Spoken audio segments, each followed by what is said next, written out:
Assalamualaikum warahmatullahi wabarakatuh. Innal hamdalillah nahmaduhu wa nasta'inuhu wa nastaghfiruh wa na'udzu billahi min shururi anfusina wa sayyiati a'malina. May yahdihillahu fala mudilla lahu wa may yudlil fala hadiyalah. Asyhadu an la ilaha illallah wahdahu la syarika lah wa asyhadu anna Muhammadan abduhu wa rasuluh sallallahu alaihi wa ala alihi wa ashabihi wa man sara ala nahjihi wa tamassaka bi sunnatihi ila yaumiddin wa sallama tasliman katsira, amma ba'd. Pemirsa semuanya, saudara-saudari kaum muslimin dan muslimat dimanapun Anda berada, yang semoga senantiasa dirahmati dan diberkahi oleh Allah Subhanahu wa taala. Ahlan wa sahlan wa marhaban bikum. Selamat datang dan selamat bertemu lagi di Asil TV. Pada petang hari ini kita melanjutkan kembali kuliah fikih kita dan kita masih bersama Al-Imam Abu Hanifah. Biografi Imam Abu Hanifah kita sudah selesai menceritakannya. Nah, pada pertemuan kali ini kita akan bercerita secara singkat tentang perkembangan mazhab fikih Imam Abu Hanifah, atau yang kita kenal dengan mazhab Hanafi atau mazhab Hanafiyah. Nah, mazhab Hanafi ini adalah mazhab fikih tertua yang dibukukan dan juga dijadikan sebagai rujukan oleh kaum muslimin di antara mazhab fikih yang 4, yaitu mazhab Abu Hanifah yang kita kenal dengan sebutan mazhab Hanafi atau mazhab Hanafiyah. Kemudian yang kedua, mazhab Imam Malik yang kita kenal dengan sebutan mazhab Maliki atau Malikiyah. Yang ketiga, mazhab Al-Imam Asy-Syafi'i yang kita sebut atau kita kenal dengan sebutan mazhab Asy-Syafi'i.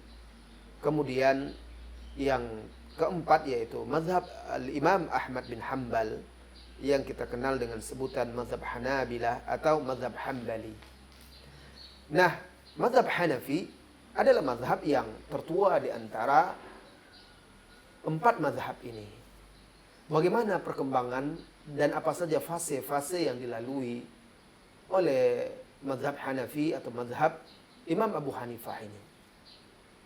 Saudara-saudari kaum muslimin dan muslimat yang semoga senantiasa dirahmati dan diberkahi oleh Allah Subhanahu wa taala. Mazhab Al-Hanafi itu pertumbuhannya merujuk mazhab Hanafi, pertumbuhannya itu bisa dikatakan dimulai pada tahun atau awal-awal tahun kedua Hijriyah. Sekitar tahun 120 Hijriyah. Yaitu ketika Al-Imam Abu Hanifah mulai duduk di kursi ifta, ketika dia mulai duduk di kursi mengajar dan berfatwa, menggantikan syekhnya atau gurunya Hammad bin Abi Sulaiman. Jadi saat kita bercerita tentang biografinya, kita sudah tahu bahwa beliau menggantikan posisi gurunya mengajar dan memberikan fatwa-fatwa. Nah, pada tahun 120 Hijriyah ini, tahun ini menjadi saksi pertumbuhan atau tumbuhnya mazhab fikih pertama yang muktamad, yang menjadi standar dan rujukan kaum muslimin. Lalu Al-Imam Abu Hanifah ini memiliki murid-murid yang banyak, sahabat-sahabat yang banyak yang hadir di majelisnya. Mereka inilah yang mendengar, meriwayatkan, mencatat pendapat-pendapat Imam Abu Hanifah. Khususnya 2 orang murid beliau yang paling terkenal, yaitu Al-Qadhi Abu Yusuf dan juga Muhammad Syaibani. Semoga Allah merahmati keduanya. 2 orang ini adalah murid dan sahabat beliau yang paling terkenal dan paling banyak jasanya dalam menyebarkan atau mengembangkan mazhab Al-Imam Abu Hanifah atau yang kita kenal dengan sebutan mazhab Hanafi. Imam Ibnu Abdul Bar bercerita, "Kana li ibni Abi Hanifah ashabun jillah."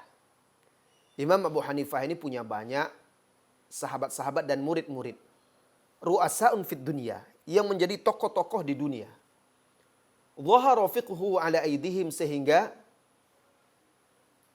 fikih Imam Abu Hanifah ini menjadi tenar, terkenal dan tersebar melalui mereka. Dan yang paling top di antara mereka ini adalah Abu Yusuf Ya'qub bin Ibrahim Al-Ansari.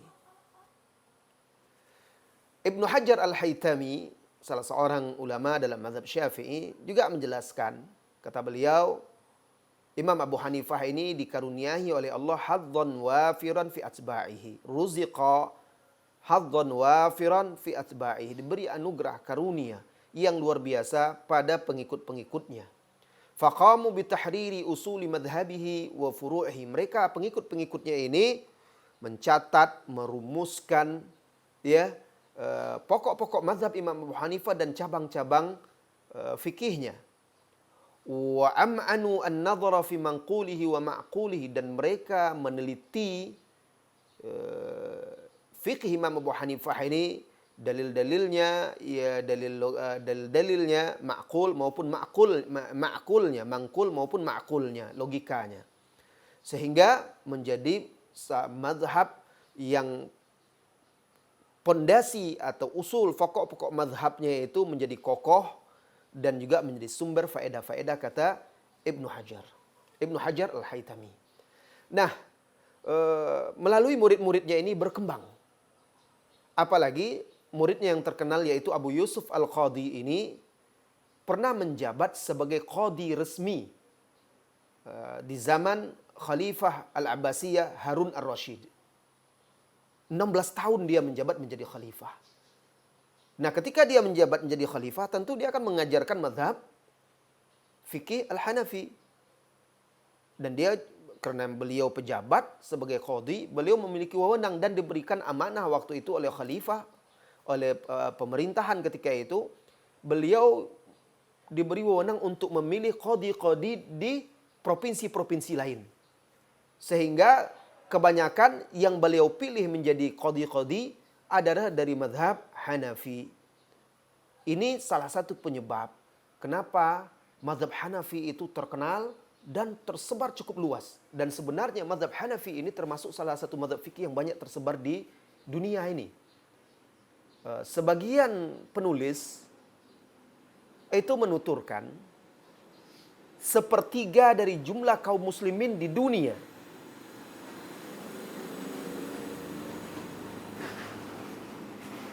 sebagian penulis menuturkan di dalam tulisan mereka, sepertiga dari jumlah kaum muslimin di dunia itu menganut mazhab fikih mazhab Hanafi. Ini jumlah yang luar biasa sekali, jumlah yang sangat besar. Ya. Nah, tentu karena pada masa awal-awalnya mazhab fikih ini, mazhab Hanafi ini didukung oleh penguasa ketika itu, di mana yang menjadi qadhi resmi daulah atau Bani Abbasiyah ketika itu adalah murid terdekat Imam Abu Hanifah, yaitu Al-Qadhi Abu Yusuf. Dan beliau yang berwenang untuk memilih qadhi-qadhi di daerah-daerah atau di provinsi-provinsi lain. Kemudian Qadhi Abu Yusuf ini juga beliau menulis kitab-kitab, meriwayatkan pemikiran-pemikiran, pendapat-pendapat Imam Abu Hanifah. Di antaranya seperti kitab Al-Athar, di mana langsung beliau riwayatkan isi kitab itu dari Imam Abu Hanifah. Kemudian juga ada kitab Ikhtilaf Ibni Abi Layla. Di situ beliau membela pendapat gurunya Imam Abu Hanifah ketika berdialog dan berdiskusi atau berdebat melawan salah seorang ulama yaitu Ibnu Abi Layla. Jadi Imam Abu Hanifah ini juga metode dia dalam mengajar, beliau banyak berdiskusi. Dia berdiskusi, berdebat, mengajak murid-muridnya diskusi, sehingga sampai akhirnya murid-muridnya itu mencatat hasil-hasil diskusi itu. Nah ini salah satu metode Imam Abu Hanifah.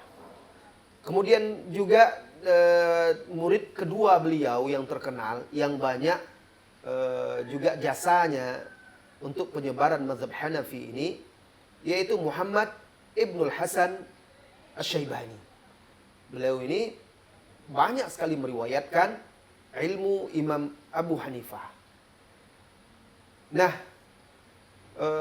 beliau memiliki atau mengarang kitab yang berjudul Zahirur Riwayah. Di situ beliau membukukan pokok-pokok mazhab Imam Abu Hanifah yang 6, sehingga menjadi referensi pertama atau tertua dalam mazhab fikih Hanafi. Nah, kemudian Muhammad bin Hasan ini juga beliau berguru kepada Imam Malik. Selama 3 tahun beliau berguru, mempelajari, berguru langsung kepada Imam Malik, mendengar Al-Muwatta, lalu beliau membuat catatan-catatan pada hadis-hadis di kitab Al-Muwatta itu yang beliau buat, dan tentunya di situ beliau tuliskan pendapat-pendapat mazhab beliau, yaitu mazhab Hanafi. Nah, beliau ini juga Muhammad Ibnul Hasan ini merupakan salah seorang guru Al-Imam Asy-Syafi'i. Jadi Muhammad bin Hasan Asy-Syaibani ini murid Imam Abu Hanifah, dan beliau juga salah seorang guru Imam Syafi'i, dan sering berdialog dia, guru dan murid ini. Nah, kemudian Imam Ahmad juga mendengar dari atau juga membaca kitab, mengkaji kitab Muhammad bin Hasan Asy-Syaibani, sehingga pernah ditanyakan kepada Imam Ahmad, dari mana engkau mendapatkan pembahasan-pembahasan yang sangat detail ini? Beliau mengatakan dari karangan Muhammad Hasan Asy-Syaibani. Nah, ini menunjukkan bagaimana pengaruh dari murid-murid Al-Imam Abu Hanifah yang membantu tersebarnya mazhab Imam Abu Hanifah di berbagai pelosok dunia. Ini di awal-awal tahun 120 Hijriah. Ini fase pertama, fase pertumbuhan. Kemudian fase yang kedua yang dilalui oleh mazhab Hanafi yaitu fase penyebaran. Tadi kan pertumbuhan, masih terfokus di Irak, di Baghdad, ya. Kemudian sedikit muridnya mulai menyebar karena yang menunjuk sebagai qadhi adalah Qadhi Abu Yusuf, qadhi-qadhi di provinsi. Nah, pada tahun 204 Hijriah, rentang waktu dari 204 sampai 710 Hijriah, itu adalah fase penyebaran dan fase berkembangnya mazhab Imam Abu Hanifah. Nah, ketika itu ada salah seorang ulama yang terkemuka, yaitu Al-Imam An-Nasafi atau Hafizuddin Abdullah bin Ahmad bin Mahmud An-Nasafi rahimahullahu ta'ala. Beliau ini wafat pada tahun 710 Hijriah. Beliau ini mengarang sebuah kitab yang terkenal dalam fikih Hanafi yang berjudul Kanzud Daqaiq. Nah, pada fase ini mazhab Hanafi tersebar sangat banyak sekali ke berbagai penjuru dunia. Jadi mazhab Hanafi itu selain di Irak, mereka juga masuk ke daerah ke daerah Khurasan, kemudian Afghanistan, Pakistan, Tajikistan. Di sana banyak mazhab, sampai ke daerah Cina, ke daerah Soviet, itu banyak menganut mazhab Hanafi. Nah, kemudian juga masuk ke Afrika juga. Bahkan juga masuk ke daerah Afrika, mazhab Imam Abu Hanifah ini. Nah, pada fase tahun ini bermunculan kitab-kitab dalam mazhab Hanafi yang terkenal seperti karangan Al-Imam At-Tahawi. Al-Imam At-Tahawi itu wafat pada tahun 321 Hijriah. Beliau mengarang kitab Mukhtasar dalam fikih Al-Hanafi. Kemudian juga muncul kitab-kitab lain yang dikarang oleh Al-Imam Al-Qurhi, Al-Imam Al-Qaduri, dan banyak sekali muncul karangan-karangan matan-matan fikih serta syarahan-syarahannya oleh para ulama-ulama bermadzhab Hanafi ketika itu. Kemudian pada fase ini muncul 2 madrasah terkenal dalam madzhab fikih Hanafi. Jadi dalam mazhab fikih Hanafi ini ada dua kubu pula. Yang terkenal, yang memiliki tokoh-tokoh dan ulama-ulama, mereka ada sedikit perselisihan perbedaan, tetapi mereka pokok-pokok mazhabnya tetap adalah mengikuti Imam Abu Hanifah. Nah, di antara madrasah yang terkenal pada fase itu, yang pertama yaitu madrasah Ahlul Iraq atau madrasah Iraqiyin. Yang waktu itu tokoh terkenalnya adalah Al-Imam Abul Hasan Al-Khurhi. Nah, madrasah Irak ini karena dia di Irak, maka dianggap oleh sebagian ulama sebagai estafet yang melanjutkan metode Imam Abu Hanifah dan murid-muridnya yang pertama.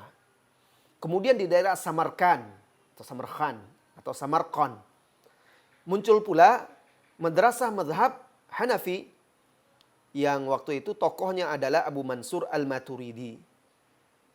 Nah, perbedaannya mereka sering mengaitkan masalah-masalah fikih dengan masalah-masalah akidah, sehingga terjadi perbedaan-perbedaan sedikit atau sebagian perbedaan-perbedaan antara mazhab Hanafi yang ada di Samarkand dengan mazhab Hanafi yang ada di Irak. Ini fase yang kedua, fase penyebaran dan perkembangan serta munculnya karangan-karangan, kitab-kitab ringkas, mukhtasar atau syarahan-syarahannya oleh ulama-ulama yang mendukung mazhab Hanafi. Kemudian dimulai dari tahun 710 Hijriah sampai masa kita sekarang. Ini fase yang ketiga yang disebut oleh para ulama fase istiqrar atau fase mulai bakunya mazhab Hanafi. Nah, ini dimulai tahun 710 Hijriah dengan wafatnya Al-Imam An-Nasafi sampai pada masa kita sekarang. Nah, pada masa kita sekarang penyebaran mazhab Hanafi ini ada seperti di Mesir, bahkan di Mesir itu undang-undang pernikahannya yang resmi dari pemerintahnya itu memegang mazhab Hanafi. Nah, kemudian sebagian di daerah Syam itu juga ada berkembang mazhab Hanafi. Kemudian di daerah seperti tadi yang saya katakan, di daerah Iran, kemudian ke atas seperti Afghanistan, itu juga termasuk di sana menganut mazhab fikih mazhab Hanafi. Kemudian Tajikistan dan seterusnya sampai ke Cina, ya. Kemudian di Soviet itu banyak yang menganut mazhab Hanafi. Saudara-saudari kaum muslimin dan muslimat yang semoga senantiasa dirahmati dan diberkahi oleh Allah Subhanahu wa taala. Kemudian masalah berikutnya itu tadi seputar perkembangan mazhab Hanafi. Masalah yang berikutnya yaitu pokok-pokok mazhab Hanafi atau pokok-pokok dasar-dasar dalil-dalil atau metode mazhab Hanafi dalam menyimpulkan hukum, dalam berijtihad menyimpulkan hukum. Nah, Al-Imam Abu Hanifah itu ada diriwayatkan dari beliau ya, perkataan-perkataan beliau tentang yang di situ para ulama-ulama mazhabnya menyimpulkan pokok-pokok atau usul dasar-dasar mazhab Imam Abu Hanifah dalam istimbat atau menyimpulkan hukum-hukum baik dari Al-Quran maupun dari As-Sunnah. Nah, secara ringkas bisa kita simpulkan bahwa pokok-pokok atau dasar-dasar landasan dalam mazhab Imam Abu Hanifah yang pertama adalah Al-Quran atau Alkitab yang merupakan landasan utama dalam fikih Hanafi. Beliau berdalil dengan Al-Quran. Itu adalah pokok yang pertama dalam menetapkan hukum. Kemudian yang kedua, pokok kedua dalam mazhab Hanafi yaitu As-Sunnah. Hadis-hadis Rasulullah SAW. Dan Imam Abu Hanifah dikenal orang yang sangat ketat dalam menerima hadis. Jadi beliau itu hanya menerima hadis itu umumnya beliau menerima hadis itu apabila diriwayatkan oleh perawi yang banyak dari satu generasi ke generasi berikutnya. Adapun jika hadis-hadis tersebut tidak sampai seperti itu, seringkali beliau tolak. Oleh karena itu, hadis di kalangan mazhab Imam Abu Hanifah ketika itu sangat sedikit karena sangat ketatnya beliau dalam menyeleksi hadis. Ya. Dan salah satu perkataan beliau yang terkenal yaitu idza shahhal hadits fahuwa madhhabi. Apabila hadis telah sahih maka itulah madhabku. Ini salah satu perkataan yang diriwayatkan dari Al-Imam Abu Hanifah. Al-Imam Abu Hanifah juga cenderung memilih hadis-hadis yang mutawatirah dan yang masyhurah. Hadis-hadis yang mutawatirah yang qat'i atau hadis-hadis yang masyhur. Sehingga beliau jarang menerima atau mengambil hadis-hadis ahad. Ya. Bahkan terkadang beliau lebih mengedepankan kias dibandingkan hadis-hadis yang beliau pandang lemah atau tidak sesuai dengan standar yang menurut beliau patut untuk menerima hadis-hadis dari Rasulullah sallallahu alaihi wasallam.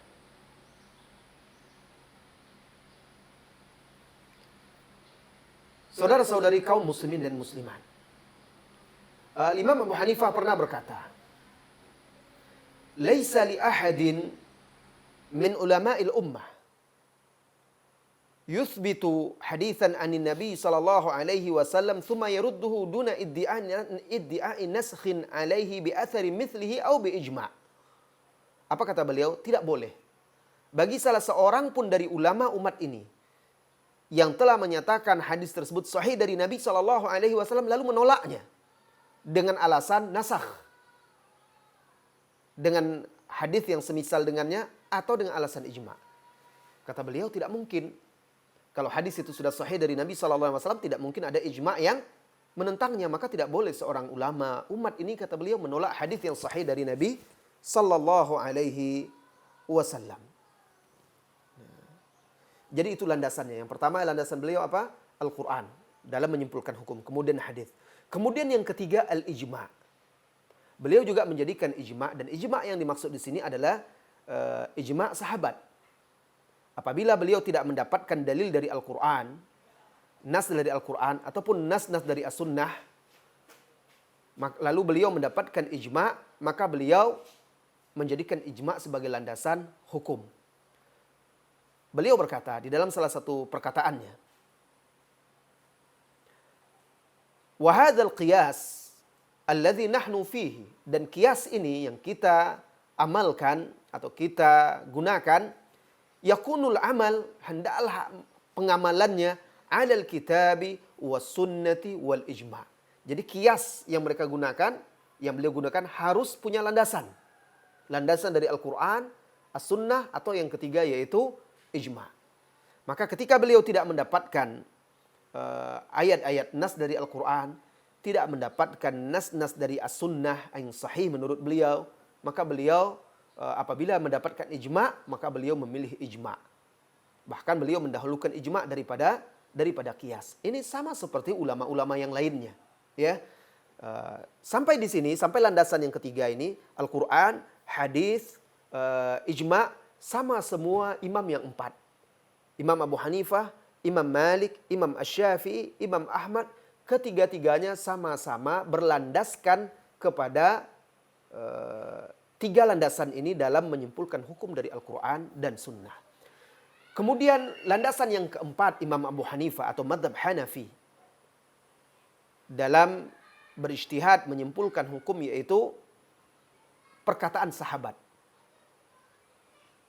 Nah, perkataan sahabat ini apabila terjadi perbedaan pendapat di antara para sahabat, maka beliau memilih di antara perkataan-perkataan sahabat ini mana yang menurut beliau lebih mendekati kepada ruh syariah. Tapi beliau tidak akan keluar dari salah satu pendapat sahabat. Jadi misalnya Al-Quran, dalilnya Al-Quran, hadis, ijma'.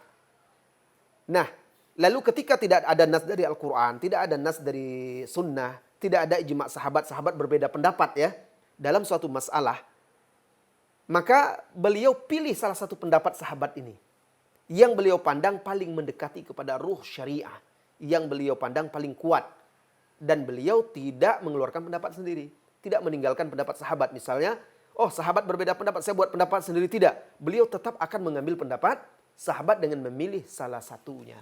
Nah, ini juga menunjukkan bagaimana Imam Abu Hanifah begitu salah seorang ulama yang mengikuti salafus saleh, para sahabat. Oleh karena itu beliau menjadikan perkataan sahabat itu sebagai hujjah dalam madhab beliau. Kalau sahabat sepakat berarti ijma'. Nah itu wajib, itu landasan yang ketiga. Kalau tidak ada kesepakatan di antara sahabat, ada sahabat berbeda pendapat, ada beberapa pendapat, maka beliau pilih salah satunya. Berarti beliau merujuk kepada perkataan sahabat, dan ini merupakan manhaj yang sahih, ya. Nah, karena para sahabat itu adalah murid-murid dari Rasulullah Sallallahu Alaihi Wasallam. Mereka yang belajar langsung dari Rasulullah Sallallahu Alaihi Wasallam. Kalau terjadi perselisihan di antara para sahabat, tentu dari beberapa pendapat itu ada salah satu pendapatnya yang benar. Maka tentu kita hendaknya berusaha memilih pendapat yang benar tersebut, mempelajari, mengkajinya, menimbangnya, seperti yang dilakukan oleh Al-Imam Abu Hanifah. Kaum muslimin dan muslimat yang semoga senantiasa dirahmati dan diberkahi oleh Allah Subhanahu wa taala. Kemudian yang kelima, pokok-pokok atau landasan dalam mazhab Imam Abu Hanifah yaitu al-qiyas. Nah, jadi kalau aqwalus sahabah tadi masih ada perbedaan pendapat ulama apakah dijadikan sebagai hujjah atau tidak. Adapun Al-Qur'an, As-Sunnah, ijma' dan qiyas itu disepakati oleh ulama-ulama mazhab yang 4, bahwa qiyas itu digunakan di dalam menyimpulkan hukum di dalam masalah-masalah yang tidak ada nas dari Al-Quran maupun As-Sunnah dan tidak ada ijma'.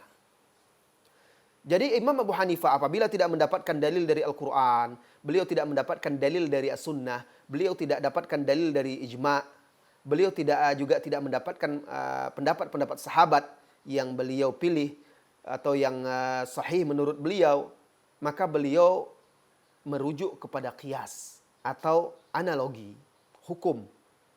Ya, qiyas itu kita mengkiaskan, menganalogikan suatu permasalahan yang kita ingin ketahui hukumnya yang tidak pernah atau tidak ada di zaman Rasulullah Sallallahu Alaihi Wasallam kepada hukum yang ada pada zaman Rasulullah Sallallahu Alaihi Wasallam. Sebagai contoh qiyas. Karena kita dekat Ramadan, maka kita pilih yang contohnya berkaitan dengan Ramadan. Contoh qiyas. Masalah suntikan. Apakah suntikan infus membatalkan puasa atau tidak? Nah, di sini ulama berbeda pendapat. Tetapi sebagian ulama berpendapat bahwa suntikan itu kalau hanya sekedar suntikan vitamin, menyuntikkan obat-obat, itu tidak membatalkan puasa. Tapi kalau infus yang menggantikan fungsi makanan dan minuman, maka itu membatalkan puasa. Apa dalilnya? Zaman Nabi kan tidak ada infus. Dalilnya qiyas. Bagaimana qiyasnya? Qiyasnya itu kita cari dahulu, dalam qiyas itu ada rukun-rukun. Ya, rukun yang pertama itu disebut al-asal, hukum asal. Hukum asal itu yaitu hukum di sini adalah bahwa makan dan minum itu hukumnya membatalkan puasa. Ini hukum asal. Kemudian yang kedua, hukum fara'. Hukum fara' itu masalah yang ingin kita kiaskan. Kita samakan hukumnya dengan hukum asal. Di sini yaitu suntikan infus yang menggantikan makanan dan minum. Misalnya ada orang sakit kan nggak bisa makan, nggak bisa minum. Tapi diinfus biar tidak lemas dia. Fungsi infus itu menggantikan makanan, jadi dia jadi segar lagi, bugar lagi, ya. Nah, ini masalahnya akan kita kiaskan. Jadi yang pertama yaitu rukun kias itu al-aslu, hukum asal, yaitu tadi batalnya puasa dengan makan dan minum. Yang kedua yaitu al-fara', masalah yang akan dikiaskan yaitu infus makanan dan makanan pengganti makanan itu. Kemudian yang ketiga yaitu rukunnya illah al-jami'ah, yaitu alasan yang bisa atau alasan sebab yang bisa, alasan hukum yang bisa menyatukan antara keduanya, menyamakan antara keduanya. Jadi di sini kenapa makan dan minum itu membatalkan puasa? Dicari alasannya, ilahnya. Makan itu mengenyangkan. Ya, makanan. Minuman itu menghilangkan dahaga, maka dia membatalkan puasa. Nah, setiap makan dan minum itu membatalkan puasa, walaupun sedikit. Lalu dicarikanlah alasannya pada infus itu. Ternyata infus ini menggantikan makanan, membuat orang itu merasa segar, bugar, tidak merasa lapar. Jadi fungsi dan menjadi kuat, sehat. Fungsinya sama dengan makanan dan dimasukkan ke dalam tubuh. Maka para ulama akhirnya menyamakannya.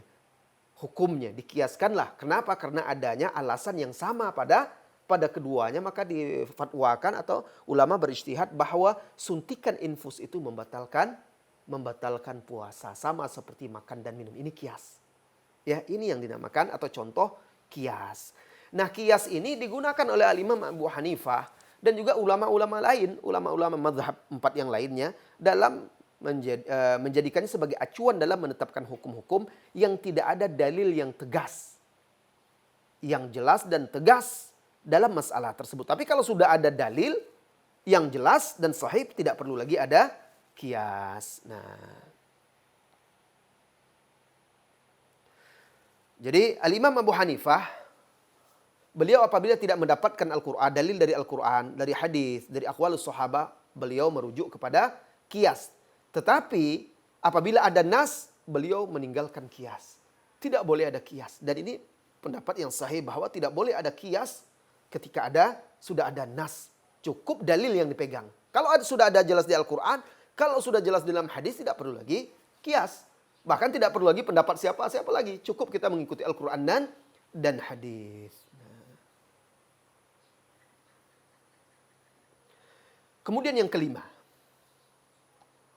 Yang keenam. Ya, nah ini pokok atau landasan mazhab Hanafi yang terakhir, yaitu al-istihsan. Nah, di sini ada perbedaan pendapat nanti antara ulama-ulama mazhab. Al-istihsan. Nah, menurut beliau apabila kias tidak memungkinkan dalam masalah itu, karena kias itu kan ada syarat-syaratnya ya, ada rukun-rukunnya. Apabila kias itu tidak bisa atau tidak mungkin ditegakkan, maka ketika itu beliau yastahsin atau istihsan, melakukan istihsan. Istihsan itu apa? Istihsan itu beliau berijtihad menganggap ini adalah perkara yang baik. Karena tidak mendapatkan dalil dari Al-Quran, tidak mendapatkan dalil dari hadis, tidak mendapatkan dalil dari aqwalus sahabah, ijma', pendapat sahabat, kias juga tidak memungkinkan, maka beliau menjadikan istihsan sebagai landasannya. Apa? Seorang ahli ilmu itu harus bisa menganggap baik suatu perkara yang tidak ada dalilnya. Kata beliau, kembalikan kepada dia. Kalau kamu menganggap baik masalah itu, ya silahkan. Nah, ini tentu pendapat beliau. Dan ini pokok yang keenam ini salah satu perkara yang sangat dibantah oleh Al-Imam Asy-Syafi'i. Ya, Imam Asy-Syafi'i berdialog, berdiskusi dengan murid Imam Abu Hanifah, Muhammad bin Hasan Asy-Syaibani dalam masalah ini. Nah, salah seorang ulama dalam mazhab Hanafi, tokoh ulama dalam mazhab Hanafi, yaitu Abul Hasan Al-Karhi, memberikan definisi tentang al-istihsan menurut mereka. Kata beliau, istihsan itu ketika seorang ulama itu berpaling dari suatu hukum dalam satu masalah, meninggalkan hukum dalam suatu masalah dengan hukum yang semisal dengannya, ya, dengan hukum yang semisal dengannya, karena adanya pandangan-pandangan kuat yang bisa membuatnya meninggalkan hukum yang pertama. Nah, dalam masalah-masalah yang tidak ada dalil-dalil yang tegas dari Al-Quran, As-Sunnah, ataupun ijma', ataupun aqwalus sahabah, ada permasalahan-permasalahan, lalu di situ mereka lihat dikiaskan juga tidak mungkin. Maka mereka tinggalkan hukum kias itu, lalu mereka berijtihad untuk melihat sisi-sisi baik atau positif dari permasalahan yang mereka bahas. Nah, ini menjadi juga salah satu patokan dalam mazhab beliau, tetapi tentunya ini diselisihi oleh ulama-ulama lainnya, di antaranya Al-Imam Asy-Syafi'i tidak menyetujui al-istihsan bisa dianggap dalil. Bahkan beliau berkata, Imam Asy-Syafi'i berkata, man istahsana faqad syara'a. Barang siapa yang menganggap baik suatu amalan yang tidak ada, suatu perkara yang tidak ada landasannya dari Al-Quran dan hadis, ya, maka sama saja dia membuat syariat baru yang menandingi syariat Rasulullah atau syariat Islam. Nah, ini tentu bantahan Al-Imam Syafi'i kepada pendapat ulama ini yang menjadikan istihsan sebagai landasan mazhab. Saudara-saudari kaum muslimin dan muslimat. Nah, sebagian lagi mengatakan bahwa Al-Imam Abu Hanifah atau mazhab Hanafi memiliki pokok yang ketujuh sebagai landasan hukum, yaitu al-urfu. Al-urfu yaitu adat istiadat. Menurut mereka, dalam mazhab Hanafi apabila tidak ada dalil nas dari Al-Quran, tidak ada dalil dari As-Sunnah, tidak ada ijma' dan tidak memungkinkan untuk melakukan qiyas atau istihsan, tidak memungkinkan istihsan, maka mereka kembalikan kepada adat istiadat kebiasaan manusia.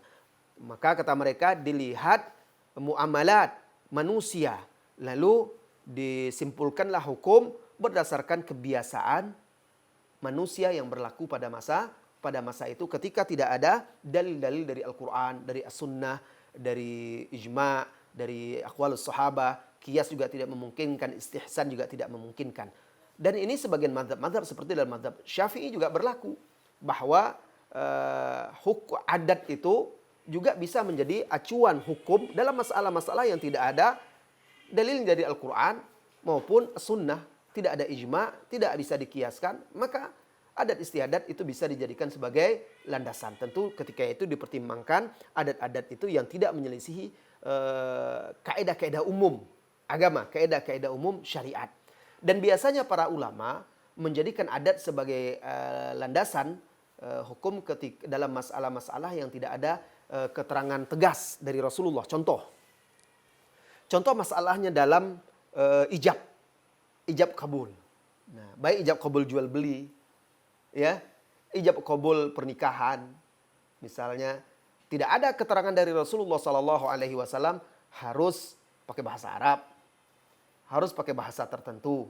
Tidak ada keterangan dari Rasulullah SAW dari Al-Quran dan hadis ijab kabul itu ada lafaz-lafaz tertentu, lafaz khusus, tidak ada. Oleh karena itu para ulama mengatakan kembali kepada kebiasaan manusia. Selama itu dipandang, dianggap sudah mewakili ijab dan kabul, maka itu sudah sah. Makanya kalau jual beli karena sudah menjadi kebiasaan manusia, kalau kita ambil barang, kita bayar karena kita sudah tahu harganya, itu sudah dianggap ijab kabul. Walaupun tidak ada saya beli ya, saya jual ya, saya beli ya. Sebagian orang kan mengharuskan begitu. Ketika dia jualan, dia terima uang, saya terima, saya jual. Nah, jadi itu dikembalikan ijab kabul lafaznya, bentuk lafaz itu dikembalikan kepada adat istiadat kebiasaan yang berlaku pada itu. Jadi tidak ada ketentuan-ketentuan khusus, ya. Nah, ini contoh sebagai salah satu contoh di antara menjadikan uruf kebiasaan manusia sebagai landasan hukum pada masalah-masalah yang tidak ada dalil dari Al-Quran, dari hadis Rasulullah Sallallahu Alaihi Wasallam. Nah, saudara-saudari kaum muslimin dan muslimat, dengan demikian selesai kita bercerita tentang mazhab Imam Abu Hanifah, mulai dari riwayat atau sejarah biografi Imam Abu Hanifah, kemudian setelah itu sejarah singkat perkembangan mazhab Imam Abu Hanifah, murid-muridnya, dan pokok-pokok landasan dalam mazhab Hanafi. InsyaAllah pada pertemuan berikutnya kita akan lanjutkan dengan Imam Malik, mazhab Maliki. Kita mulai dengan biografi Imam Malik. Kemudian setelah itu juga perkembangan mazhabnya dan murid-muridnya, serta pokok-pokok landasan-landasan dalam mazhab Maliki. Baiklah saudara-saudari kaum muslimin dan muslimat yang semoga senantiasa dirahmati dan diberkahi oleh Allah Subhanahu wa taala. Tidak terasa sudah 30 menit ya kita berbicara seputar perkembangan mazhab Imam Abu Hanifah. Nah, waktu yang tersisa setengah jam ke depan akan kita gunakan untuk bertanya jawab. Silahkan layangkan pertanyaan melalui nomor WA yang sudah tertera ya. Nah, insya Allah kita akan jawab pertanyaan-pertanyaan yang sudah masuk.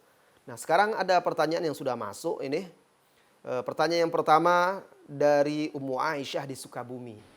Assalamualaikum warahmatullahi wabarakatuh. Ummu Aisyah di Sukabumi. Barakallahu fiik Ustaz. Waalaikumsalam warahmatullahi wabarakatuh. Wa fiiki barakar rahman. Ustaz, bagaimana cara membagi waktu antara membaca Al-Quran dan membaca terjemahnya? Sebab kalau ana sudah membaca Al-Quran suka keenakan sampai beberapa lembar. yang akhirnya terjemahan nggak kebaca karena sudah terlalu banyak. Syukran jazakallahu khairan. Saudariku, kita ini sehari semalam diberi oleh Allah Subhanahu wa taala waktu 24 jam. Alangkah banyaknya. Ya, maka tentu seorang muslim yang cerdas yang bisa membagi waktunya untuk akhirat dia dan untuk dunia dia, untuk diri dia, untuk keluarga dia, untuk anak-anaknya. Kita tentu akan bisa membagi waktu yang luas yang diberikan oleh Allah itu. Nah, membagi waktu untuk baca Al-Quran dan juga membaca terjemahannya. Nah, kita bisa membagi waktunya. Misalnya, ya, satu hari kita baca berapa lembar? 3 lembar. 3 lembar rutin kita baca. Maka pilih waktu untuk membaca terjemahannya. Kapan? Tujuan membaca terjemahan ini jadikan niatnya tujuan untuk tadabbur. Membantu kita untuk mentadabburi Al-Quran. Sehingga kita bisa baca terjemahannya, kita renungi, kita mentadabburi. Sehingga bisa meresap ke dalam hati kita. Ini bukan tafsir ya. Ya, bukan tafsir. Tapi ini membaca terjemahan. Terjemahan itu bukan tafsir. Maka sisihkan waktu ya untuk membaca terjemahannya. Kalau 3 lembar misalnya kita membaca dalam 1 hari. Mampunya kita misalnya. 3 lembar itu paling berapa menit lah. Ya. Kalau 1 juz itu perkiraannya ya sekitar 45 menit lah kita anggap 1 juz. 1 juz itu ada 10 lembar. Ya, berarti kalau 5 lembarnya sekitar 20 ya, 20 menit atau 25 menit. Nah, anggaplah 25 menit itu setengah juz 5 lembar. Nah, kalau separohnya berarti 15 menit lah. 15 menit cuma membaca 3 lembar.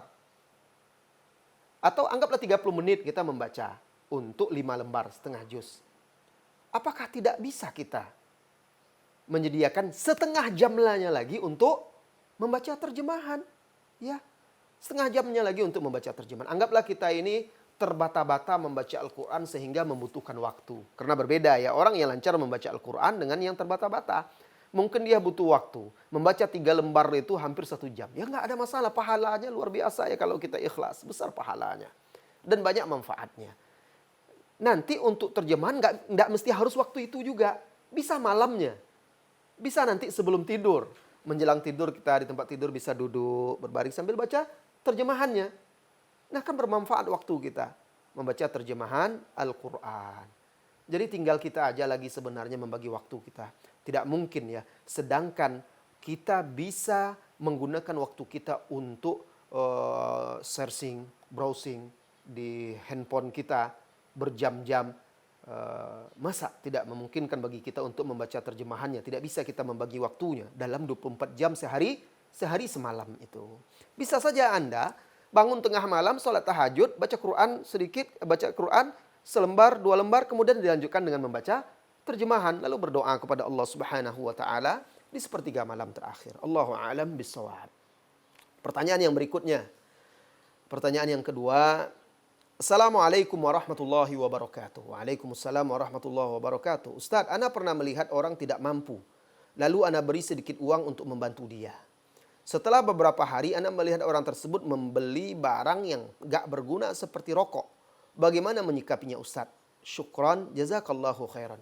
Anda memberi uang karena dia tidak mampu ya untuk membantu dia. Beberapa hari setelah itu dia beli rokok. Belum tentu dia beli rokok pakai uang Anda. Kan Anda sudah beberapa hari. Ya. Nah, kalau sekarang ini kan cari orang yang tidak merokok juga susah. Kalau kita hanya memberi kepada orang yang tidak merokok, nanti kita nggak bersedekah kepada orang miskin. Karena tidak banyak yang tahu hukum rokok. Ya. Nah, banyak yang tidak tahu hukum rokok. Jangan sampai karena kita melihat dia masih merokok, dia tidak tahu hukumnya. Nah, kita tidak membantu dia padahal dia butuh, padahal dia miskin. Bantu dia. Ketika Anda membantu, beri nasihat dia. Pak, ini ada sedikit bantuan dari saya, hadiah atau sedekah dari saya. Mudah-mudahan bermanfaat. Gunakan Pak yang bermanfaat ya. Untuk kebutuhan harian Bapak sekeluarga.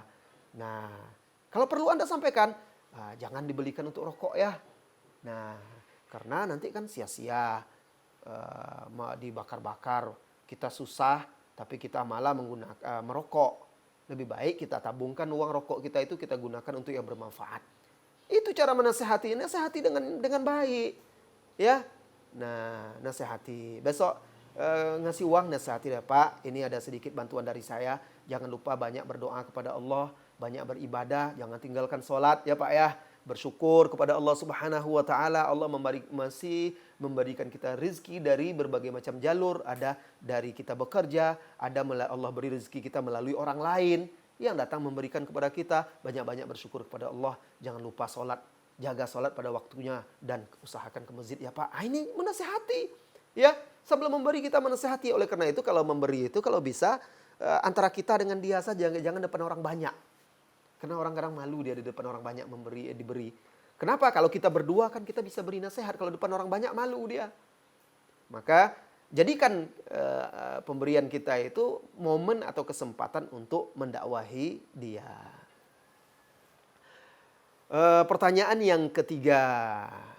Assalamualaikum Ustadz. Waalaikumsalam warahmatullahi wabarakatuh. Adakah amalan-amalan khusus di bulan Sya'ban ini seperti berpuasa 3 hari berturut-turut? Syukran wa jazakallahu khairan.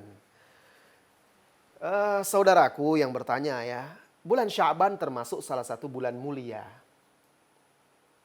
Oleh karena itu, Rasulullah SAW ketika ditanya oleh Usamah bin Zaid radhiyallahu anhuma, kenapa aku melihatmu banyak berpuasa di bulan Sya'ban, tidak seperti bulan-bulan yang lainnya di luar bulan Ramadan ya Rasulullah sallallahu alaihi wasallam.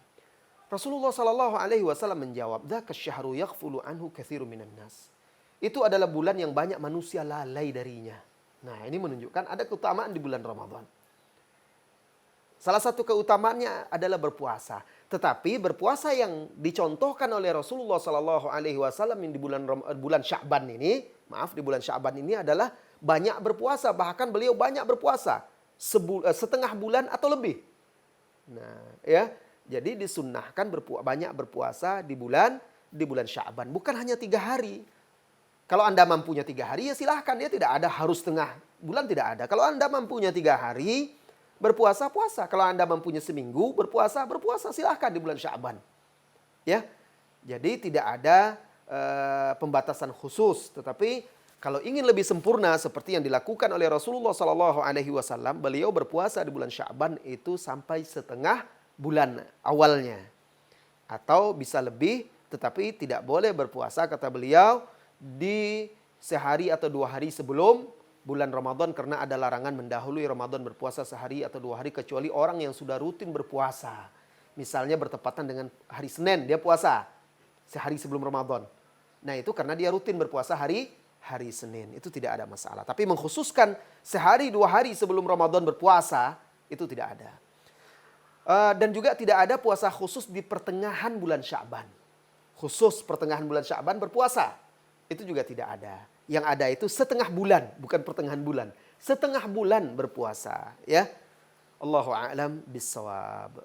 Baik, kita lanjutkan pemirsa kaum muslimin dan muslimat pada pertanyaan yang berikutnya. Bagi Anda yang ingin bertanya, silahkan bisa bertanya dalam masalah apa saja di nomor WA yang sudah tertera di layar kaca Anda. Baik, pertanyaan yang berikutnya. Assalamualaikum Ustadz. Pertanyaan saya, Ustadz, saya pernah melakukan safar dengan naik bus. Pas sudah tiba waktu sholat subuh, bus tersebut tidak berhenti dikarenakan waktu sudah mau habis. Saya sholat di bus dengan tayamum, dengan menempelkan tangan di kaca bus tersebut. Sedangkan di situ tidak ada debunya. Apakah sah sholat saya Ustadz? Jazakallahu khairan Ustadz.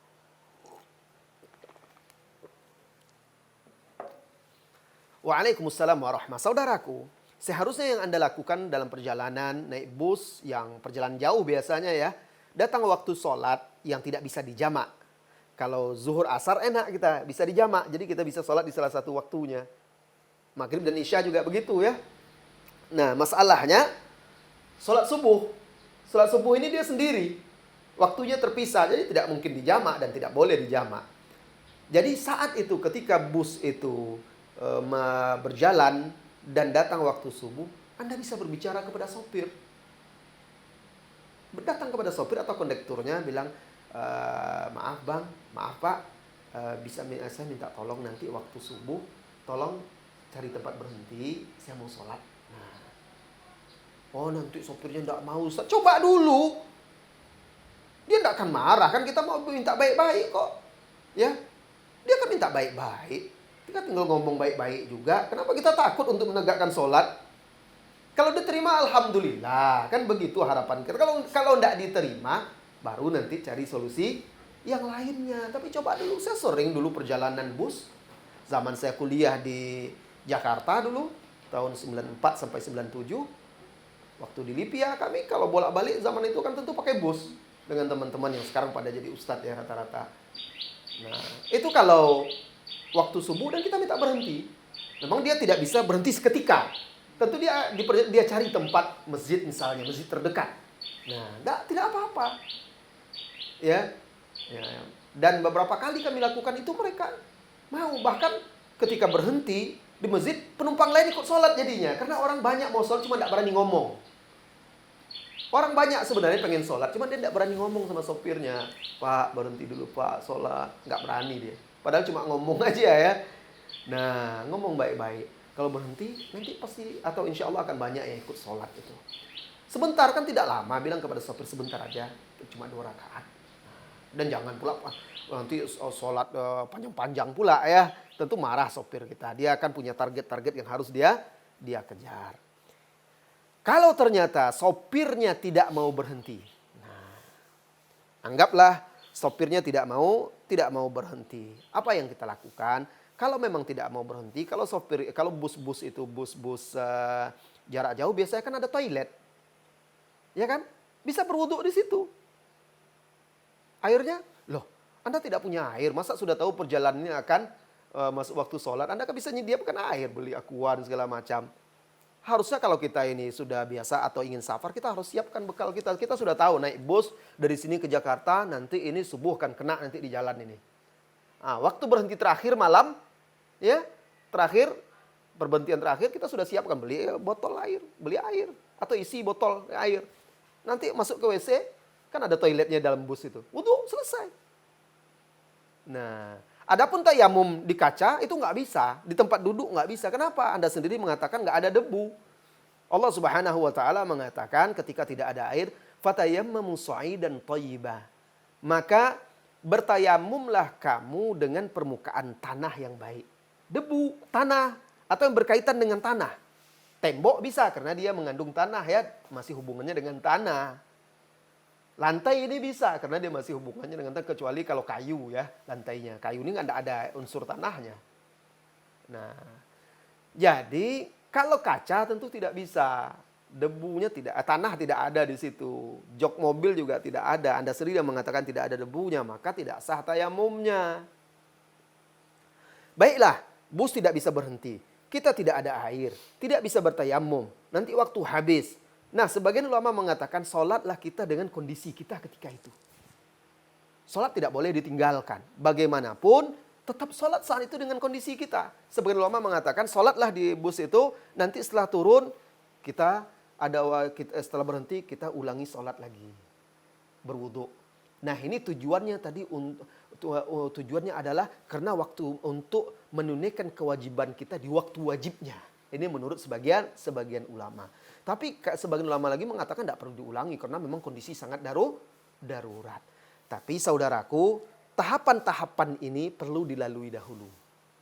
Syekh Muhammad bin Shalih Al-Utsaimin menjelaskan kalau memang tidak memungkinkan sholat, tidak berhenti bus itu, kereta api misalnya, ya, tidak berhenti, tidak ada air dan segala macam, kita sholat dengan kondisi kita dan keadaan kita, nanti saat berhenti kita ulangi sholat kita lagi.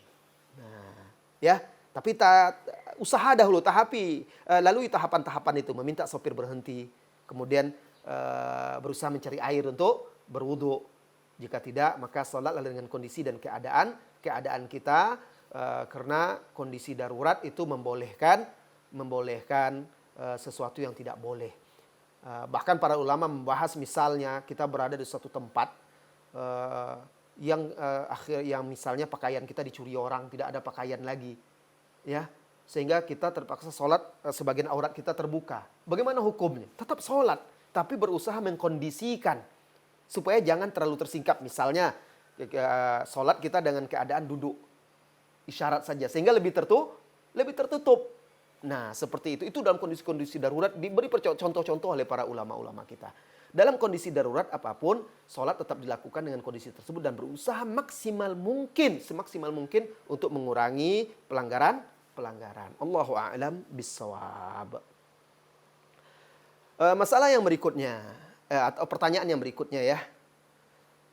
Assalamualaikum Ustaz, jelaskan kembali poin 6 dan 7, contoh perbuatan baik membaca la ilaha illallah bersama-sama saat kemalangan di rumah almarhum, atau membaca yasinan setiap Jumat atau bersama-sama. Ya, saya ingin katakan lagi bahwa ini yang saya sampaikan tadi pokok-pokok mazhab Imam Abu Hanifah.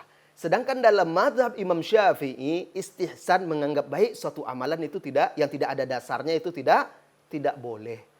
Ya, Imam Syafi'i landasannya sudah jelas. Mazhabnya Al-Qur'an, hadis, ijma', ya, kemudian qiyas, kemudian al-urf, adat, dan itu pada masalah-masalah yang tidak ada dalilnya. Dan Imam Syafi'i tidak memakai istihsan atau menganggap baik dalam ibadah. Ya. Nah, kenapa? Karena kata beliau itu akan membuka pintu untuk membuat syariat-syariat baru. Nah, adapun mengenai membaca yasinan setiap Jumat bersama-sama, ini sebenarnya diamalkan oleh kaum muslimin bukan berdasarkan istihsan. Nah, ini perlu saudara ketahui. Tetapi itu berdasarkan sebuah hadis yang dilemahkan. Jadi ada hadis diriwayatkan dari Rasulullah SAW tentang keutamaan membaca Yasin. Di situ dikatakan Yasin qalbul Quran. Yasin adalah hati Al-Quran dan bacalah dia dan hadis tersebut. Tetapi hadis tersebut tentu kan diteliti oleh ulama ahli hadis. Nah, kita bisa merujuk kitab-kitab ulama ahli hadis kita, dan ternyata hadis tersebut setelah diteliti oleh para ulama-ulama dan dikritisi, hadis tersebut masuk dalam kategori hadis yang lemah sekali, dhaif jiddan. Sehingga tidak bisa dijadikan landasan hukum atau dijadikan landasan untuk menetapkan suatu ibadah. Nah, ini dasarnya ya. Jadi mau baca malam Jumat, mau baca Al-Quran ayat apa saja silahkan. Bahkan sebenarnya malam Jumat atau hari Jumat itu malah ada hadis yang menyebutkan keutamaan membaca surat Al-Kahfi. Dan itu pun sebagian ulama mendhaifkan yang malam Jumat, mensahihkan yang hari Jumat. Bukan surat Yasin di malam Jumat itu, tetapi surat Al-Kahfi. Ya. Terakhir, ini pertanyaan terakhir ya, karena sudah pukul 5.26. Assalamualaikum Ustaz, saya orang yang merasa benar sendiri dan selalu merasa lebih hebat dari orang lain. Apa risiko saya seperti ini Ustaz? Ini pertanyaannya ya. Merasa benar sendiri dan selalu merasa lebih hebat daripada orang lain. Saudara, saudari, tidak ada yang lebih sempurna daripada Allah lah yang maha sempurna. Adapun manusia itu tentu punya kekurangan dan kelemahan. Nah, tidak boleh kita sombong. Ketika kita merasa hebat daripada orang lain, itu termasuk dalam kesombongan, takabbur. Dan takabbur itu adalah salah satu akhlak yang tercela di dalam Islam. Apa yang kita sombongkan dari saudara kita, kaum muslimin lainnya. Sementara kita sama-sama dari tanah. Sementara kita sama-sama dari nutfah, air mani. Kalau kita ingin melihat diri kita misalnya, kalau kita merasa diri kita lebih mulia, coba meludah, keluarkan dahak. Mirip kan seperti itulah diri kita sebenarnya. Apa yang kita banggakan lagi? Kita ini semuanya lemah. Lemah artinya apa? Kita tidak memiliki apa-apa. Yang ada pada diri kita semuanya itu dari Allah, milik Allah. Akan kembali kepada Allah. Lantas apa yang kita banggakan? Kehebatan kita, pangkat, jabatan, harta, ilmu kita. Semuanya adalah anugerah dari Allah Subhanahu wa Ta'ala. Maka tidak berhak kita untuk menyombongkan diri dan merasa lebih benar, lebih hebat, merasa benar sendiri daripada orang lain. Cuma pertanyaan ini bisa bercabang seperti pisau bermata dua. Ya, kenapa? Karena bisa saja ini ditujukan ketika kita berdialog dalam satu permasalahan. Ya, lalu kita mengajukan argumen-argumen kita yang kita yakini benar, kita bela daripada pendapat orang lain. Bisa saja mengarah pertanyaan ini kepada seperti itu. Tetapi ingat, Berbeda ini permasalahannya. Dalam masalah-masalah ilmiah, ilmu yang sudah ada dasar-dasarnya, tentu kita membela keyakinan kita, bukan menganggap diri kita paling benar. Tetapi kita menganggap dalil ini yang paling benar. Ya, misalnya kita beradu argumen dengan seseorang dalam satu permasalahan hukum fikih. Dia mengutarakan dalil, kita mengutarakan dalil. Lalu kita ajukan dalil-dalil kita. Tentu kita punya keyakinan dengan dalil kita. Nah, tentu setelah kita pelajari pendapat ini dengan pendapat itu, ini kita pandang lebih kuat, tentu kita bela pendapat yang lebih kuat. Ini bukan sombong. Ini adalah membela prinsip atau membela pendapat yang kita yakini. Tetapi hendaknya kalau kita berbeda pendapat dengan sesama saudara kita dalam satu masalah fikih, hendaklah kita itu bisa berlapang dada. Saling bertoleransi. Saling bertoleransi itu bukan berarti kita harus meninggalkan pendapat kita, menerima pendapat dia. Dia juga tidak boleh begitu. Maksudnya kita boleh memegang pendapat yang kita yakini benar, yang ada dalil-dalilnya. Dan kita menyampaikan kepada orang.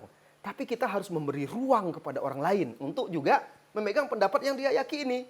Lalu silahkan dia mengamalkannya dan kita bisa mengamalkan apa yang kita yakini. Dan kita tetap bersaudara sesama kaum muslimin. Ini dia ya sikap yang benar. Seperti dahulu ulama-ulama kita berbeda pendapat tapi mereka tidak saling bermusuhan, tidak saling membenci. Tetapi di luar masalah ilmiah, di luar masalah ilmu, sepertinya masalah harta, pangkat, jabatan, masalah lebih pintar, itu tidak boleh. Bahkan Imam Syafi'i sendiri kalau dia berdebat dengan seseorang, beliau malah ingin kebenaran itu ada pada orang itu. Agar apa? Agar dia bisa mengikuti kebenaran. Tapi dia tetap mengemukakan argumen dia, dalil dia, hujah dia. Tapi dia kalau berdebat dia berharap orang itu yang benar. Nah, ini akhlak dia. Walaupun akhirnya dia pendapatnya yang paling kuat.